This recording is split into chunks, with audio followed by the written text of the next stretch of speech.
السلام عليكم شباب، بشرى تكونوا بخير ومعاكم مايك فتحي. والنهارده حلقة جديدة هنتعلم فيها ازاي نشغل الشريط على الكمبيوتر وعلى التليفون، بحيث ان انت ترسل الملفات من التليفون للكمبيوتر ومن الكمبيوتر للتليفون بدون الكابل اليو اس بي. عشان ما اطولش عليكم نبدأ الحلقة بسم الله.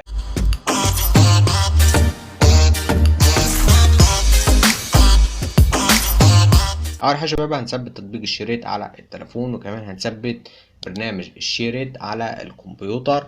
وهنروح في بحث جوجل كده وهنكتب يو شريط دوت كوم، وبعد كده هندخل على الموقع، وهسيب لك لينك الموقع في الوصف تحت الفيديو او في اول كومنت. بعد ما تدخل على الموقع بتروح على البرودكت، وبعد كده بتروح على الشريط من القائمة المنسدلة، هيفتح معاك علامة تويب جديدة. في الداونلود هنا هتروح على الويندوز وتختار نوع النظام اللي انت شغال عليه. انا مثلا عندي ويندوز فهختار ويندوز. بعد كده هحمل البرنامج. بعد كده نبدأ نسطب برنامج الشير على الكمبيوتر او على الجهاز عندنا. بعد كده اكسبت نيكست، بعد كده نيكست، بعد كده هنروح على فينيش. لو ظهرت لنا الصفحه دي بنروح على قبول من على السهم كده، يا اما بنروح على السهم او بنروح على خط من فوق، هيفتح معانا الشير على الكمبيوتر بالشكل ده. نروح بقى لطريقه ازاي نبعت من التليفون للكمبيوتر ومن الكمبيوتر للتليفون. هنروح من على الكمبيوتر كده وهنعمل اظهار رمز الاستجابه السريعه. خلي بالك هنا بقى لو الكمبيوتر او اللاب عندك ما فيهوش واي فاي او ما فيهوش الانتنه الخاصه بالواي فاي، فلازم ان الكمبيوتر والتليفون اللي هيتبادل بينهم الملفات دول لازم يكونوا على نفس الراوتر بتاع الانترنت. مش شرط يكون في نت، ولكن شرط اساسي ان هما يكونوا على الراوتر او على نفس الاكسس. يعني الراوتر عندك موجود، الجهاز متوصل فيه من خلال الوصلة او من خلال الواي فاي، والتليفون برضو متصل بالراوتر من خلال الواي فاي، يعني لازم يكون نفس الشبكة. بعد ما ظهرنا رمز الاستجابة من على الكمبيوتر نروح نفتح تطبيق الشريط من على التليفون. وبعد كده من فوق خالص من على اليمين هتلاقي زي نظام اربع دوائر كده او اربع مربعات، هضغط عليها وبعد كده اتصال بالكمبيوتر، وهنا هتديله السماح. بعد كده توجه التليفون على الباركود او رمز الاستجابة. كده تمام يا شباب.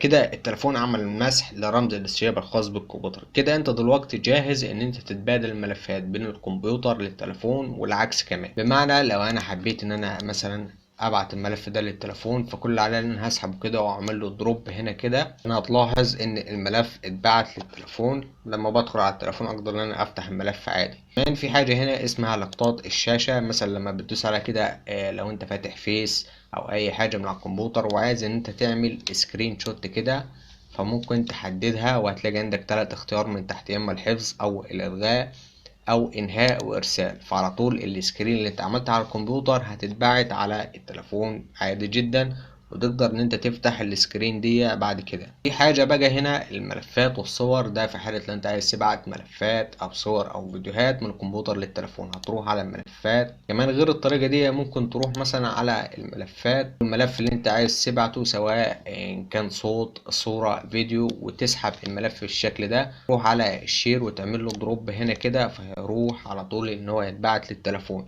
كذلك الامر مع التليفون، لما بتروح على الصور ضغط عليها كده تقدر مثلا تختار صور او التطبيقات او الفيديوهات او الملفات او مثلا العمليات الحديثة او الاخيرة. مثلا لو عايزين نبعت تطبيقات فبنحدد تطبيقات ونبعت، عايزين مثلا نبعت صور فبنحدد الصور. بعد كده التالي، وعلى طول بتروح تتبعت على الكمبيوتر بدون مشاكل. هنا تلاحظ في الايقونات هنا ان دي ايقونة الكمبيوتر وهنا ايقونة التليفون. نروح بقى للملفات او المحفوظات. احنا مثلا بعدنا حاجة للكمبيوتر ولكن احنا عايزين نفتح الفولدر اللي فيه الحاجة دي حتى لو احنا قافلين الشير. ممكن تروح على الملف اللي انت بعته، يا اما بتروح على فتح تفتح الملف ده بشكل مباشر، او فتح المجلد الحاوي. لما تروح على فتح المجلد الحاوي كده فبيجيب لك الفولدر الخاص بالشير زي ما انت شايف كده، داونلود، بعد كده الشريط، نوع العدة واسم التليفون، وبعد كده سواء كانت صورة فهتبقى في الفيديو. فده مسار حفظ الملفات الخاصة بالشير. كمان في طريقة هنا وهي المجلدات او اللي هو مسار الشير من الايقونة دي. كمان هنا في الملفات المستلمة تقدر ان انت تضغط عليها كده ويفتح لك برضو صور الشير. طيب ايه تاني؟ مثلا ممكن تروح من على الداونلود وبعد كده هتلاقي فولدر باسم الشريط، ضغط عليه وهنا هيجيب لك نوع التليفون اللي انت استلمت منه ملفات، وهتلاقي ملفاتك موجودة هنا بدون مشاكل.